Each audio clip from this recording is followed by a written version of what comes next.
A Rich Valdez This Is America exclusive. The Latinos for Liberty Town Hall from Stage 17 in New York City. What really matters to Hispanic voters in 2020?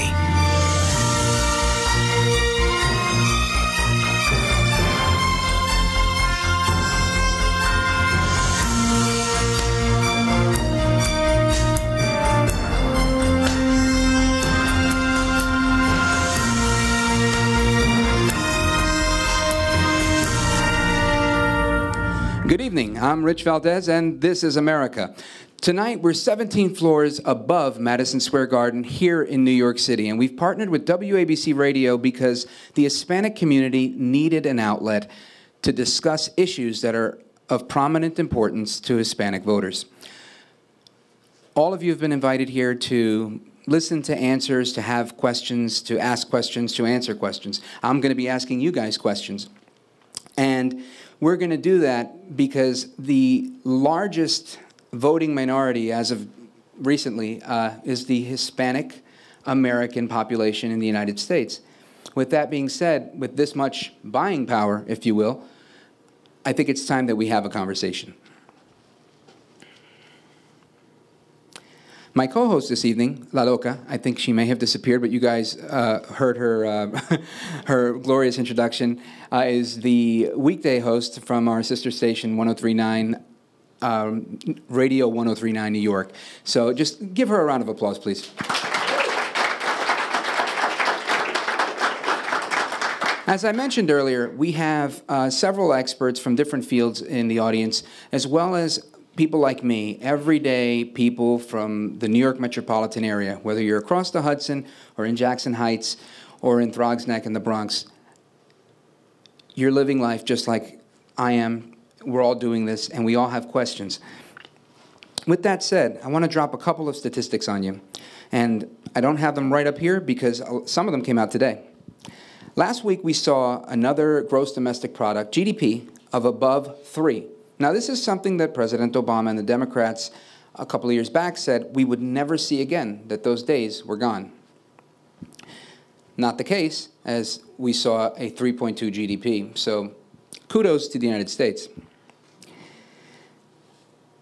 The Federal Reserve not raising an interest rate.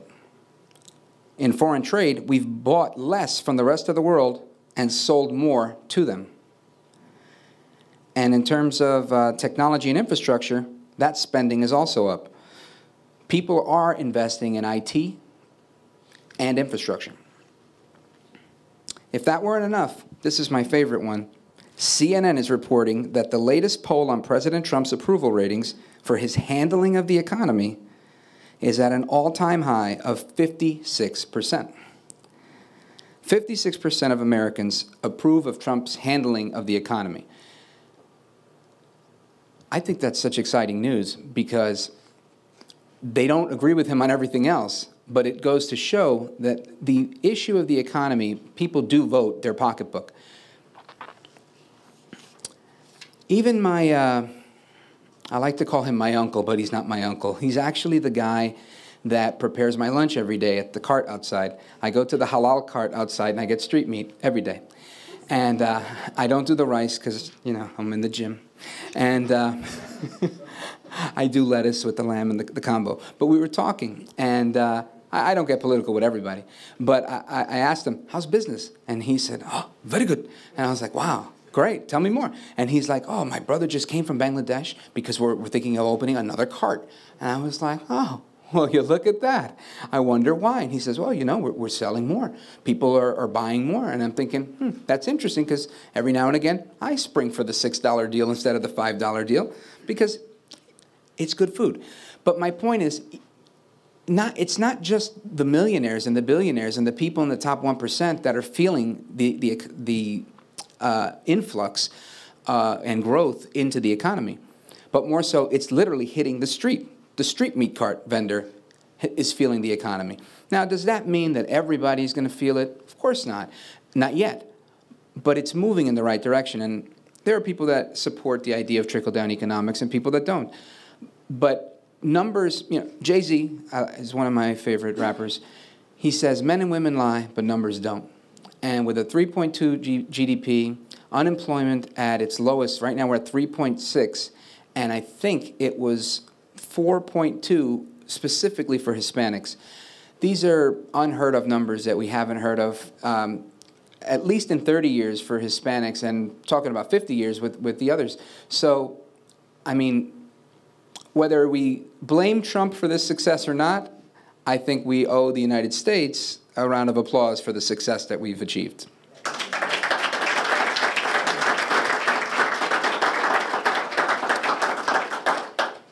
But of course, there's always a critic.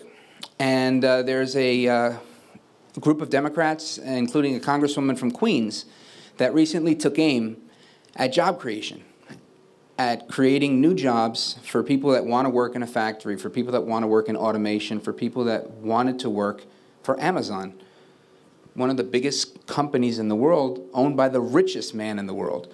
And he picks, of all places, Queens, New York, to say, hey, we're gonna set up shop.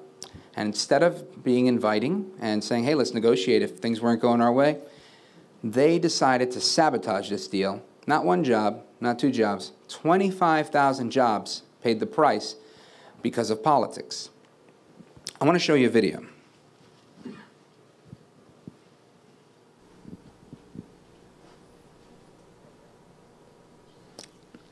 It's coming. Amazon officially announced it will not be building an additional headquarters in New York. Amazon blames politicians who will not work with us to build the type of relationships that are required to go forward with the project. Democratic Congresswoman Alexandria Ocasio-Cortez was a fierce critic of Amazon coming to New York. I think it's incredible. So there's a new billboard on the block. A billboard battle making national headlines. There are new billboards. One group was especially vocal in blaming Congresswoman Alexandria Ocasio-Cortez for the Job Creators Network. The Job Creators Network. Job Creators Network calling out Alexandria Ocasio-Cortez for her role in Amazon's departure from New York City. One of the things that we like to say is that socialism takes, but capitalism creates. The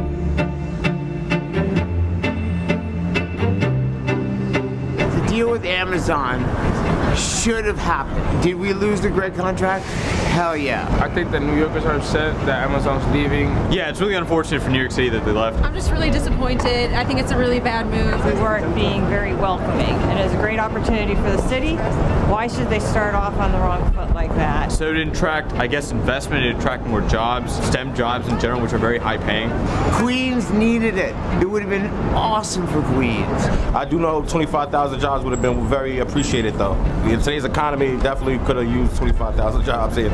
In general, New Yorkers are actually on the side of Amazon and against the person that killed the deal, AOC. As far as AOC and her platform, her misunderstanding of how the fiscal basics work is mind-boggling and shameful. And it's, she shouldn't be representing people without understanding, what she's saying. We probably shouldn't cheer the loss of 25,000 high-paying jobs in the New York City area. I can't imagine a reason to cheer on the loss of 25,000 jobs. No. It's unfortunate to see that New York is being undermined by people that don't understand economics and simple economics, especially from people that went to college for economics. And so it's unfortunate because this is my city. I love this city. And I don't want to see this city go down. Just, again, a lot of opportunity that I think we just threw away by having a activist group who didn't understand that, by giving tax benefits, that doesn't mean we're walking away from revenue. And they have every right to go to another state. And unfortunately, New Yorkers will see, hey, look, that's Pennsylvania. They're getting more revenue than we are. Damn it, we could have had that. Socialism takes, capitalism creates. This is brought to you by a group of folks that call themselves the Job Creators Network, and that's what they aim to do. They're focused on capitalism and creating jobs. I find this problematic, that they take a camera into Times Square and they just ask people a question. And the question, in essence, is, what is it that you support? What do you stand for? Socialism or capitalism? The answer seemed to me that the people were supporting capitalism, but those that were sent to Congress support socialism, something that has hurt their community. I'm not an expert in economic development, but Chairman Jose Arango is. So, Mr. Chairman, stand up. I'm going to ask you, where's my camera guy? Tell me and tell the audience a little bit about what the impact of losing 25,000 jobs, what does that impact look like to a neighborhood like Queens? You're from an urban area as well. Well, it's totally a disaster economically to see that people that are supposed to be elected to help the community, especially the minority community, because when you saw Amazon moving into Queens, we're talking about an empty lot that doesn't have anything. We give them maybe a tax abatement, but Amazon is not only going to bring jobs to Queens, it's going to create jobs. It's going to create a better living to the people in Queens. It's going to help the minority community. So the socialist mentality that we have in the Democratic Party now is totally counterproductive. Now, I hear your accent, so I'm going to presume you're from Australia, maybe Ireland. Well, you know, I'm the second version of Ricky Ricardo. But. So, Mr. Chairman, obviously I know, but for the benefit of everybody that's listening, you were born in Cuba. Yes, I was born in Cuba. I grew up in Spain. I born with Castro. I grew up with Franco. I came to Hudson County, and they told me I have to be a Democrat. That's why I'm a Republican. Thank you, Mr. Chairman. So you would think that something as simple as making a choice that not only helps your country, but helps your neighborhood and ultimately helps your pocketbook would be something that's easy to make. But it wasn't, and it isn't. And the question today that I think all of us should be asking ourselves is, as Hispanics, as Latinos, as members of a community that's part of the larger country we live in as Americans, what are we doing with ourselves? What direction are we going in now that we are the largest voting population of any minority group? Just food for thought. Before we go into our next topic, I did want to play one more video because I think we can't stress the economy enough. This is one of the strongest economies that we've had in a very long time, and I think we're honestly at the beginning of it. I think it's only going to continue to expand. So, Christian, could you play the next video, please? US President Donald Trump celebrating a good start to the weekend. First quarter economic growth of 3.2%. The GDP numbers were just announced, and they were far higher than even the high expectations. There were many people thought it would be less than 2, and they were 3.2. Economists had narrowed their forecast partly due to estimates that the longest government shutdown in US history at the start of the year would cost about $11 billion in lost output. And the trade battle between the US and China had rattled investors, though they seem less concerned now. The S&P and Nasdaq stock exchanges hit record highs earlier this week. But increased government spending helped economic growth, as did companies beefing up their inventories. Plus, exports surged in the first 3 months of the year. Vindication for a US trade strategy, partly based on reducing a growing trade imbalance with China. If President Trump thinks the US economy is doing well, it isn't hitting the target he once promised of 4% growth per year. And where the White House says that growth this year will be 3.2%, the International Monetary Fund thinks it'll be nearly a whole percent lower. Owen Fairclough, CGTN, Washington. Thanks, Owen. And as we saw, Owen had it wrong because the GDP came out and it was 3.2. So my point is, and I played that clip just because it's an international clip. It wasn't American media. It was the media abroad. And everybody's taking notice of the economic engine that is forming since the 2016 election. And it's literally only forming. You're talking not even full 24 months or just about. So I think it's really key for us to keep that in the back of our minds. Speaking of the economy and speaking of small businesses, there's someone here that is very dear to me. He's my accountant. And I want to ask him a question, not only because he's an accountant, but because he's a small business owner that runs his own accounting firm. And this is his second time over. He's born in Brooklyn, and I'll let him tell you, but started a business in Brooklyn. It did really well, and he sold it to some big firm, and he could say that as well. And he's at it again. And I'd like you to speak a little bit about the impact that the tax plan has had, and then secondly, how that has impacted small business owners like you. Robert Pinero.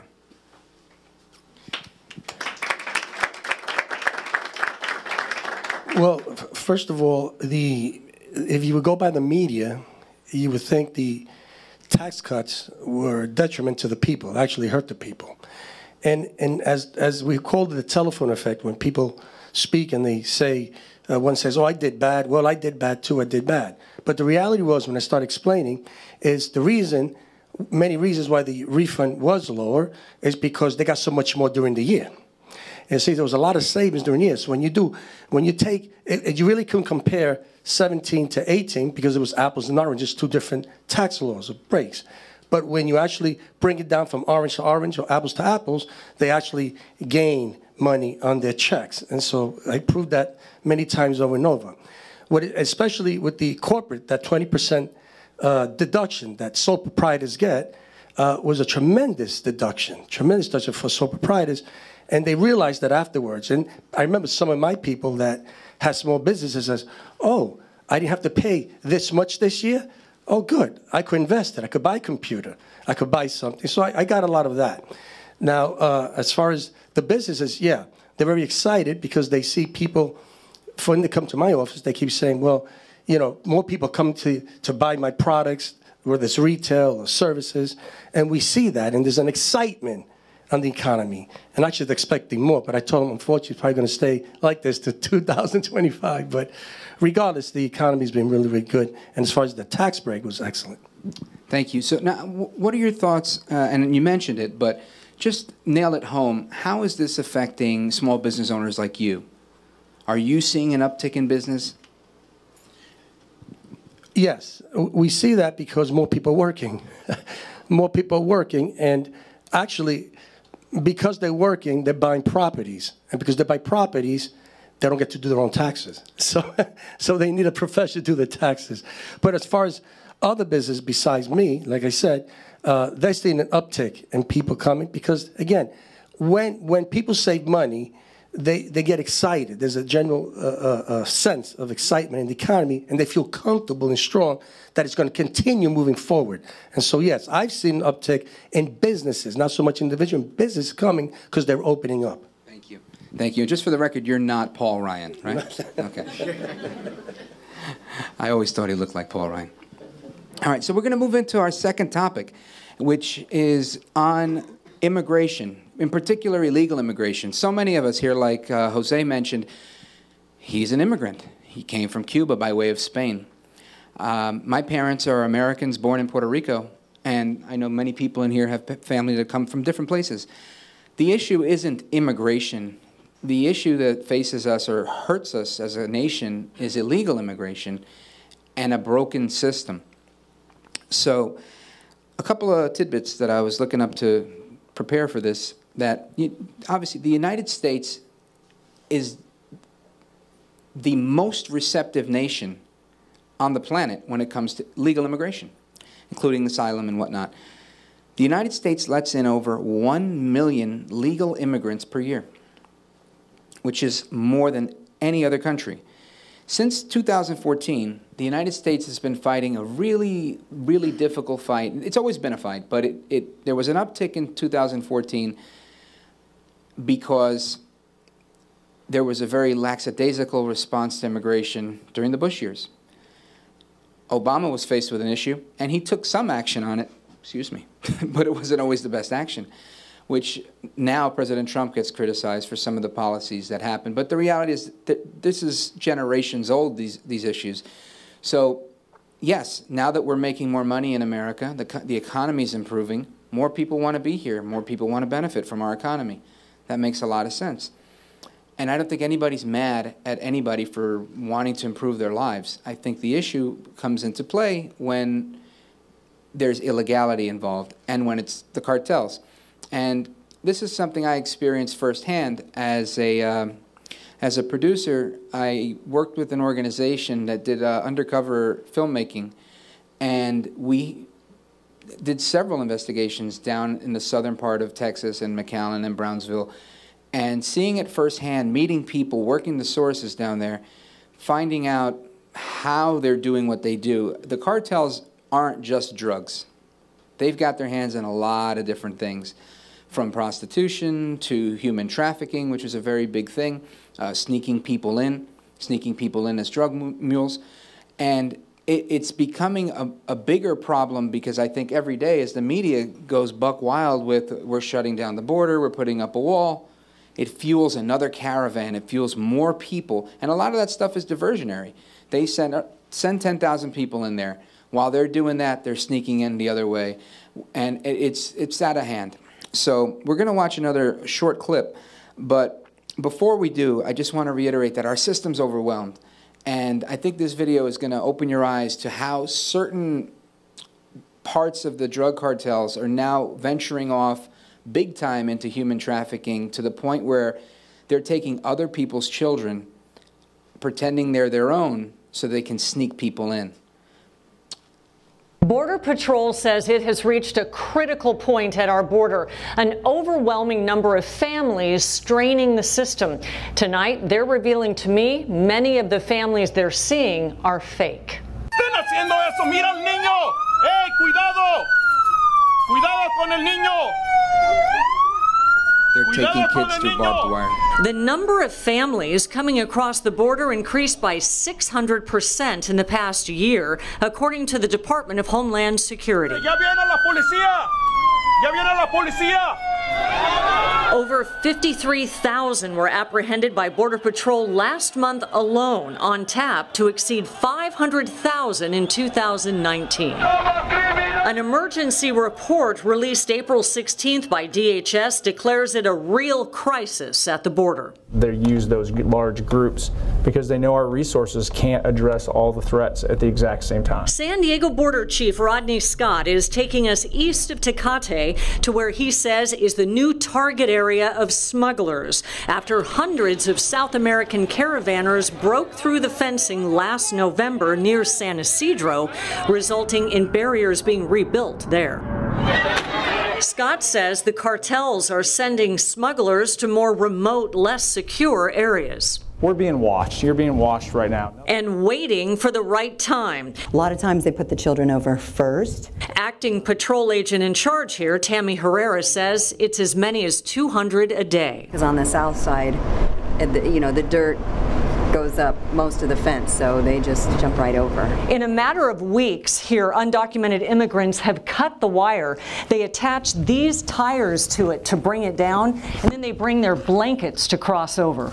The emergency report confirms what Scott says he is seeing, an alarming rise in fake families, adults with kids who aren't really theirs. So we have documented cases where children are being provided by a smuggling organization. They have no relation whatsoever to the individuals coming across. Agents say it's a dead giveaway. They don't know their names. And the smuggling organization basically rents the child, provides a child to this person.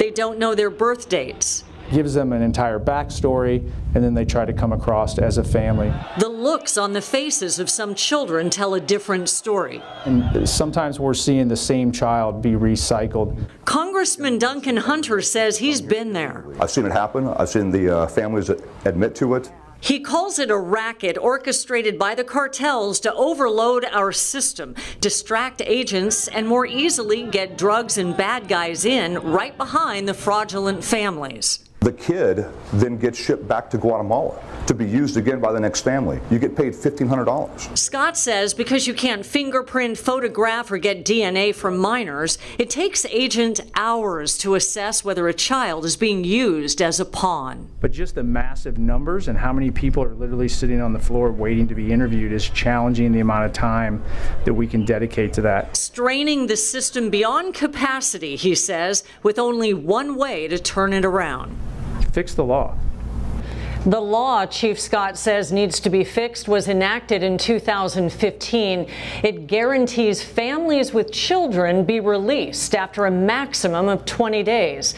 The Border Patrol, as well as the recent DHS report, says the law needs to be adjusted to match the threats that we're facing today. And Scott warns we can't arrest our way out of this problem. I think she's spot on. We can't arrest our way out of that problem. We can't deport our way out of that problem, quite frankly. This is an issue that I think is not easily solved, but definitely can be solved. The president is right on track with so many of the positions he's taken, and he gets fought tooth and nail by the opposition in Congress. But the reality is, yes, we do need enhanced border security in the form of a physical barrier, in the form of boots on the ground. Again, having seen this stuff firsthand, we did a story where there was these huge metal slats, maybe 25 feet tall or 20 feet tall, with a sheriff named Arvin West down south. And he's walking and talking. The cameraman's here. We're doing this whole segment. And then we get over here, and then he points. The wall ends. There's a piece of barbed wire. That's it. You move the barbed wire, you walk into America. With gaps like that and no physical presence there to protect our nation, the concern is not people that are fleeing famine in their country. The concern is the cartels sneaking people into the country that are...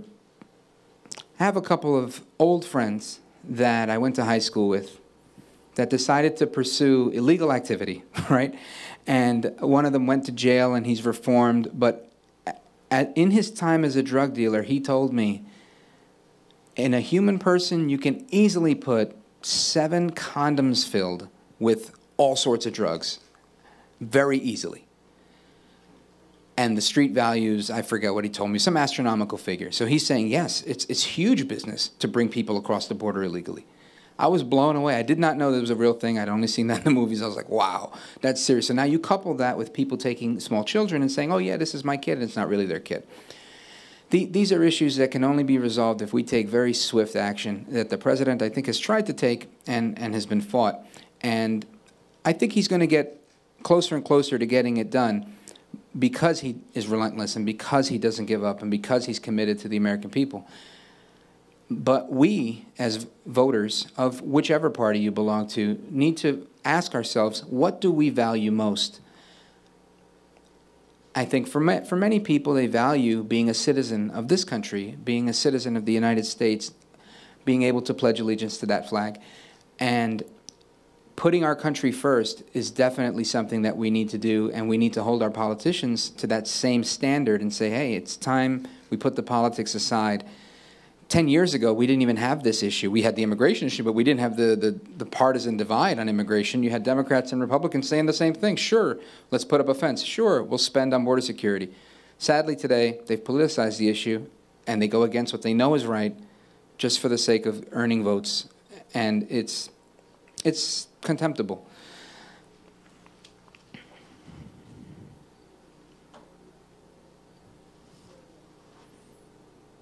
Oh, yeah, sorry about that. So the caravans, right? And these caravans, we talked about that. There's another clip, because I think this is the segue that we need to understand this problem from a 30,000-foot view, is that the bad guys, when they come across, they don't leave. They stay here. And they don't just stay in California or Arizona. They make their way wherever. And I'm not advocating for illegal immigration, but I am advocating against illegal aliens being in our country and breaking the law, especially when they form gangs and they do this as a career. So watch this. This is right here in New York City.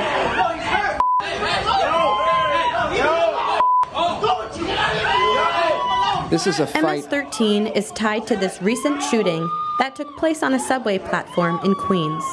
Police arrested a 26-year-old man who they said is an MS-13 member after he fatally shot an alleged rival gang member. ICE later confirmed the shooter is undocumented. President Trump mentioned the incident in his third annual State of the Union address. An MS-13 gang member was taken into custody for a fatal shooting on a subway platform in New York City. But until we secure our border, they're going to keep streaming right back in.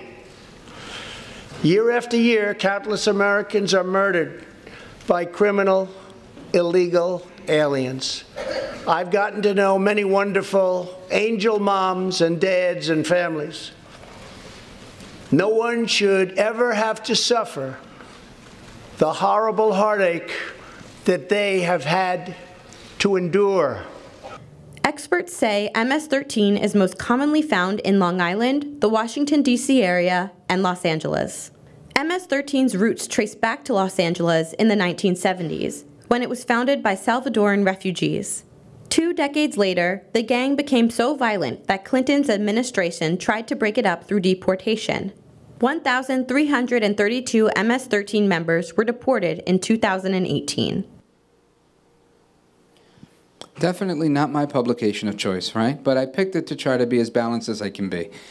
The Washington Post, I thought this was a really good juxtaposition, because oftentimes you'll see President Trump railing against MS-13, and the obvious response is, oh, but they're not all gang members. And nobody, I don't think anybody's arguing that they are. I think the real issue here is that there are illegal aliens that are in gangs, that are shooting people on 90th Street in Queens, and that's really happening right here in New York City. And in that district, there's a congressperson that says that we need to abolish ICE, the Immigration and Customs Enforcement Agency that stops these guys from coming in. How you figure? I don't get it. I don't understand how we can live in a society where we are now saying, that's okay. That's okay. We'll just keep letting that go because this is the political position we take. We're pro-immigrant. You can be pro-immigration all you want, but the illegal immigration part of it, everybody should be against. Everybody needs to take a stand against somebody getting murdered in broad daylight on 90th Street in Queens, on the train, in the middle of the day. I mean, how many of us don't do that? Take a train in the middle of the day. That guy didn't get home. And he was a rival gang member. But my point is, it didn't have to be him. It could have been somebody else. And some of you may have seen these gentlemen wearing red over here. They're not with Hugo Chavez. They're not communists. They're with the Guardian Angels, which is a safety patrol group that Curtis Lee founded probably right around the time I was born. And EQ, I can't see you, but could you come over here? EQ is one of the Guardian Angels that patrols Jackson Heights and has experience dealing with MS-13. So let me ask you a question. In your travels through Jackson Heights, how often do you have run-ins with MS-13? All the time that we have patrols over there. They post up in the corner. They have Chica Chica cards. You call that phone number. What is this Chica Chica card? It looks like a business card. You call the number. They verify where you're calling from, and they bring the lady to your location. What is this lady supposed to do? It's better for me not to say. I think you're suggesting these are prostitutes. Correct. So they're running a prostitution ring on Roosevelt Avenue, giving out, literally handing out flyers. We've got chicas, right? And they do that in front of the elementary schools also. This is a result of Abolish ICE. People selling women that were likely trafficked into this country outside of a school. Tell me about some of your other run-ins with MS-13. As soon as we leave the train station at 103 Corona, you're going to have somebody posted up, looking around, giving out the Chica Chica cards. If we would stand in front of them, they would tell us to get out of the block, that is their block. So we would stand in front of them, take the picture of them and the license plate, and surround them. Would you say they're an amateur operation? They know what they're doing. And what happens if you mess with them? A long time ago, I was on a patrol. One of them, he wanted to try to assault me, and then he got the message that we're there for the community. I understand. Presuming they're not you, presuming it's my daughter or my other daughter,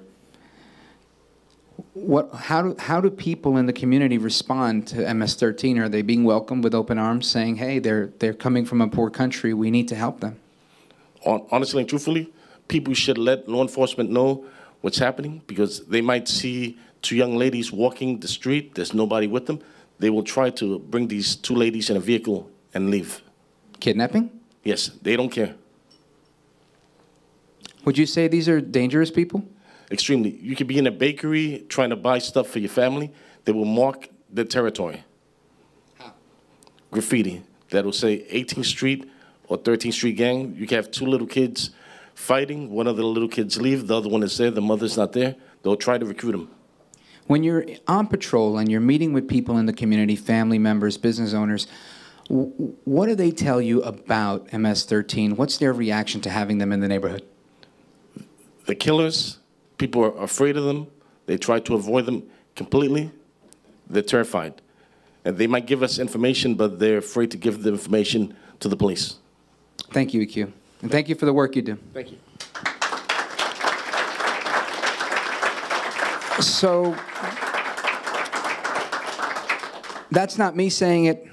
That's him saying it. He's living this.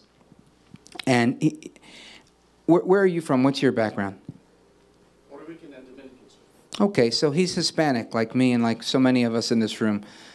You can't say that he's doing this because he doesn't like Hispanics, because he's a racist, because he's a xenophobe. He's doing this because he loves humanity, and because he loves his neighborhood, and he loves his country, and he wants to see us succeed and prosper. And that's the reason I'm standing here, to begin with. I love our country. I love what our country stands for. I love what it's done for me and the opportunities it provides for my children. And I see that while the economy's on the upswing, our cultures and values that were norms to me growing up are on a decline. There are so many things that were once considered good and wholesome that are no more. And what was once considered the wrong way or taboo thinking is now the norm. Prior to my time, the McCarthy era, right, he was criticized for scaring people about, the communists are coming. Where is McCarthy today? They're here. They're here, and honestly, they're all over our political system. There are so many communist-leaning, communist-light politicians right now in Congress running for president, and not even the Democrats, who obviously they're the ones that have 22 people running for president, they can't even harangue their own people because it's out of control. I think Speaker Nancy Pelosi has her hands full with trying to create solidarity in the House. But before we go, you guys had submitted some questions, and I want to be able to address a couple of them from my opinion, because, this is my podcast. So I'm not going to read anybody's name, but I'm just going to go through a couple of these, and I may not be able to get to all of them, but I think they're interesting. They were really, really good questions. And I spoke a little bit about this. How do we see the immigration crisis being resolved? I think we talked about that. We have to do lots of things. If an employer in the United States knows that one of Jada's friends, I saw him last summer, he said, oh, I'm doing a job, I'm working, I'm doing demolition. Good for you. He's like, yeah, I'm making 14 bucks an hour. I was like, yo, good for you, kid. And I'm thinking to myself, that's good for him, but he got the job because his uncle was involved with the company. It was his uncle's company. But I think to myself, who would you rather hire if you're the contractor? 14-year-old or 16-year-old kid from high school, or a grown man with a grown man's strength willing to work for the same price, probably that much harder because he's got his own 3 kids to feed, and he's here illegally, so he's going to hustle. He's going to hustle his butt off. I'm not mad at that guy. But if every employer in America is going to have the option to go with cheap labor, this problem doesn't go away. So that's part of the solution to addressing the immigration crisis, is realizing we have to figure out a way to enforce that, because people say these are jobs Americans don't want. Well, this kid from my neighborhood, he wanted that job, knocking down sheetrock, doing things, making 14 bucks an hour. How many more kids in the inner city would stop rolling a blunt and go to work if they could go and knock down a wall? I don't know. We don't know. We don't have a chance to know. Why? Because there's a spigot of illegal immigration, and it's full blast right now. And we have so many people that are willing to take every single job that every young person, or how about somebody who came home? I'm sure somebody here in this room has a family member that did time and came home and had a hard time finding a job, because it's not easy when you're a felon to get a job. That guy might want to swing that sledgehammer, but he can't, not even for 14 bucks an hour, because the other guy's willing to do it for more work, less money.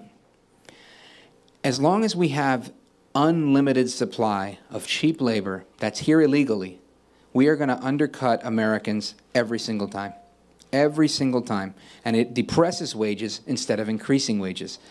So illegal immigration really, really, really, from not just from the economic standpoint, but from what EQ just talked about when he's talking to families in Jackson Heights when he's on patrol, saying they're afraid and they're too afraid to speak with the police. This is not good. Not good for our neighborhoods, not good for Hispanos. It's not good for America. It's not good for anybody. So that's that part of that question. Is there light at the end of the tunnel? Absolutely. This is America. We always win.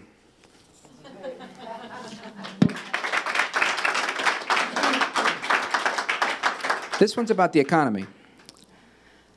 It says the economy's been on the upswing. This is what is being done to maintain it in that upward stream and to make sure that everybody from all walks of life can benefit. Excellent question. I think that the economy is one of those things that, you know, it's not driven by the government. The government can benefit it when they get out of the way, right? So Ronald Reagan has a great quote where he says, tell the government to get off my back and out of my pocket. That's how you see an economy grow, right? So when I was 16, I started a barbershop. I kept $10 out of every $10 haircut, right? Until I had to pay taxes. And that's when I would go to Robert, my accountant. But you can't do that when the government is all over you. If the government's all over you and you have a small business and all of a sudden now because you're self-employed, and maybe I'm, you know, you shout out if I'm wrong, but 35, 39, 40%, right, for self-employed, right? So you just made 10 grand, guess what? You didn't make 10 grand, you made 6 because you just gave 40% away. That's not cool to say, hey, I'm self-employed and I'm giving just a little less than half away to Nancy Pelosi. It's not a good idea, right? So we should never be in favor of giving more of our money to anybody, at least in my opinion. But you have politicians today that will say, hey, she can go to school for free. Maybe we'll get her some health care. Keep your health care. I want my money. And you should want yours too. So I think what are we going to do to maintain it? Keep the government out of the picture. Trump is right on track. He's rolling back regulations. Whenever the Fed gets out of line and says they're thinking of raising interest rates, he puts them on blast too. Good for him. And that's, I think, what we need to continue to do. When you lower those tax rates like he did, you see more revenues come in. As more revenues come in, people spend more money. Just like my guy, my uncle outside who does my halal every day, right? He said more people coming. Why? Because they got their tax returns, and even if their tax return wasn't as big as it was expected to be, they had more money in their paycheck every week because there was a tax cut. So I think that's the ticket on that one. This one says, what can young, new Spanish voters do to become more informed in the upcoming election? I think we're doing it, right? At least we're taking a stab at it right now. My goal, I don't like to preach to the choir. Maybe today I am. But in general, my podcast, I hit lots of people with it. And I really enjoy doing that because there's a lot of people that are willing to listen to me because they can relate to me in one way or another. And I try my best to be as effective as I can be in communicating certain ideas, which I don't think should have a party, right? The idea of individual responsibility. Doing your own thing. So for me, it was starting a barbershop when I was younger, or then starting a events business, or whatever it is. You do your thing. Keep the government away. I think that's just a fundamental principle that if we we all embraced, we'd be better off, especially if we held our politicians to that standard. Education. This is near and dear to my heart. I think this year or next year is my 10th year as a school board member with a charter school in Jersey City that I was honored to have been a founder of with our good friend Brett Schundler, the former Commissioner of Education in New Jersey. And we started this with this idea that we want to help the community. We wanted to see little kids in the most impoverished area of Jersey City excel. And we wanted to prove that it didn't matter how big a class size was. It didn't matter. You know, the statistics in education say that if children qualify for free and reduced lunch, they are at a higher rate, there's a higher propensity for them to not be as successful. We disagreed, and I think we've proven that. We went to the poorest part of Jersey City, and we're seeing scholars that are rising up at grade level when they're supposed to be there, not 2 and 3 years later. So it's work that I'm incredibly proud of, and whoever made this comment about education, you're right on, because education is key. The other part of this is I spent 8 years, maybe 9 years, working as an administrator in higher education. And higher education has been under attack by thinking that I don't agree with, right? So, you know, people that like Karl Marx's philosophy, that think socialism is great and all these things, it's fine to disagree. But when you get what they call hegemony or groupthink, when everybody thinks the same thing and you get to a college and everybody is a liberal progressive, and not that that's a bad thing, I'm not trying to say it's a pejorative, whether I disagree with it or not. The real issue here is that they say they want equality. But there's no equality of thought when you get to the academy, right? You get to a university in the ivory tower, there's not a single person that'll disagree. They all think the same. They all teach the same. You go to 90% of the colleges and universities in this country, you learn the same thing. There's nobody stepping outside of the box to say, do it this way. Or let's look at these philosophers, the ones that are forgotten, right? So I think that, yes, public school, teachers' unions, they're not the bad guy. They just, if we're going to embrace the idea of equality, which I reject wholeheartedly, but if we do want to embrace equality, let's start there. Let's have some free-thinking conservatives on school boards. Let's have free-thinking conservatives in the university. Let's have them become tenured professors so that there can be debate amongst academics. Then they could say, well, maybe we don't think that way. We don't agree that way. These, to me, are the key to improving education and to keeping education balanced.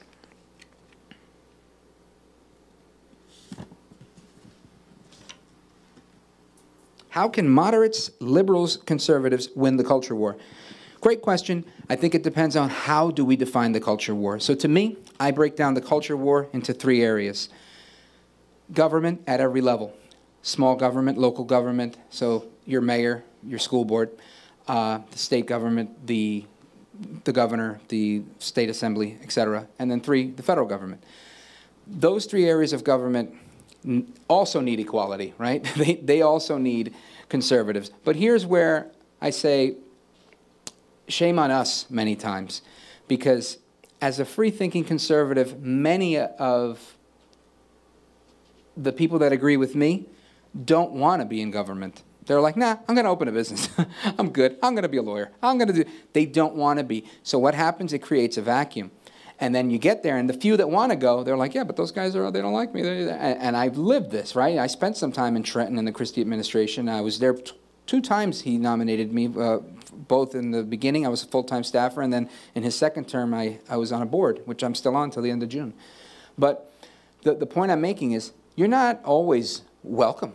You walk in there and they Google you and they find out, oh, he's one of them. Oh, he doesn't like abortion. Oh, damn. You know, you become persona non grata real fast. And that's just, I've been walking this road for a long time, so I'm used to it. You know, I walk around like that. But not everybody can and not everybody does, and that's why I do this, so that more people can feel empowered to say, you know what, I just don't agree. I don't agree. I do like America. I do. Like the first podcast I did just 8 weeks ago, we started it, was about Cardi B.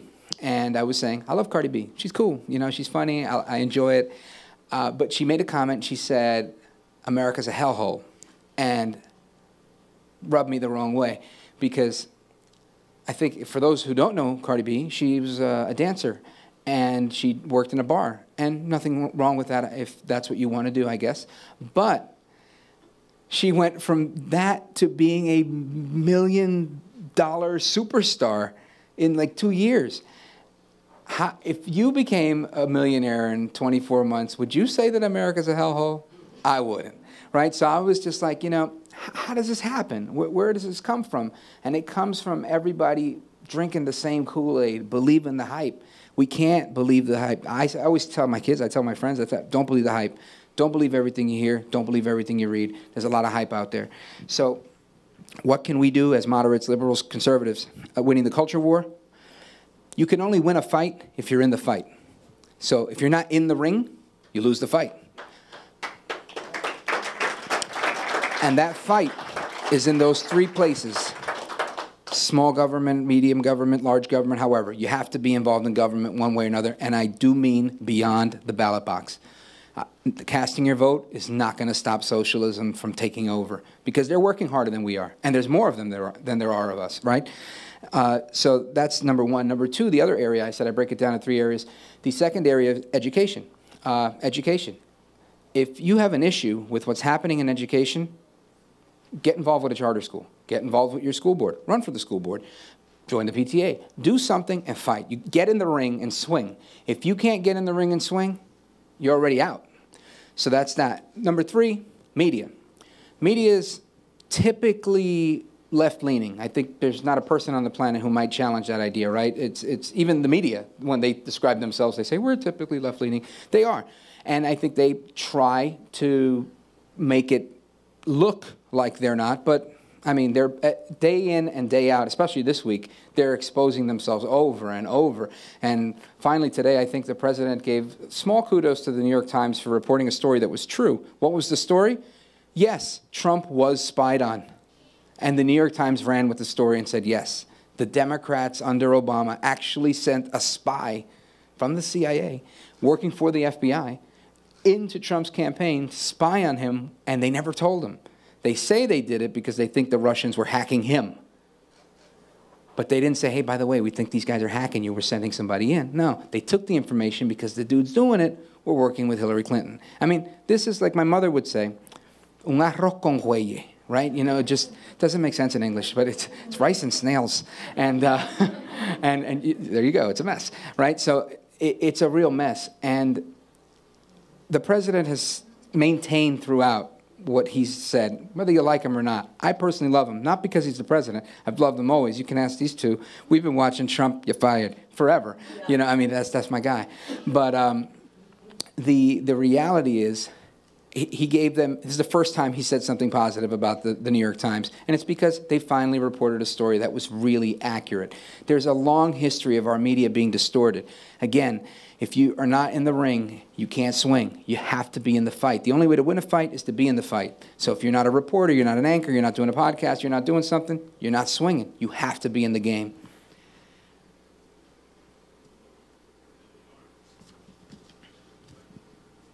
Immigration.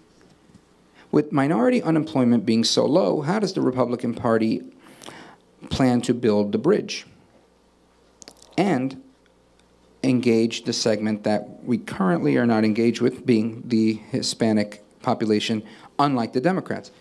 I think that's a very poignant statement because, and this is not me making this up, I mean, I think we hear this pretty much everywhere we go.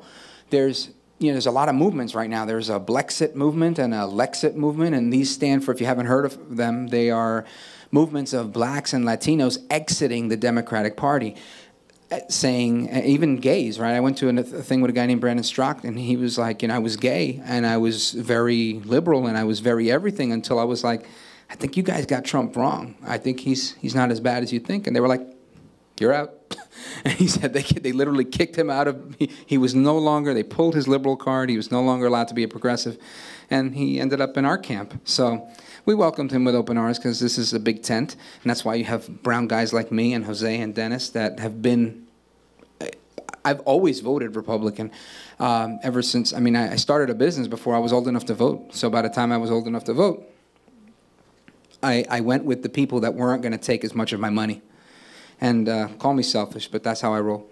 So, yeah, how do we affect Hispanic community? Again, we're doing it like this. I think we need to, people come to me often and they're like, yeah, it's great what you're doing, but where's the RNC? Why aren't they spending money in the Hispanic community? I learned this lesson the hard way with this guy 15 years ago, or maybe a little less.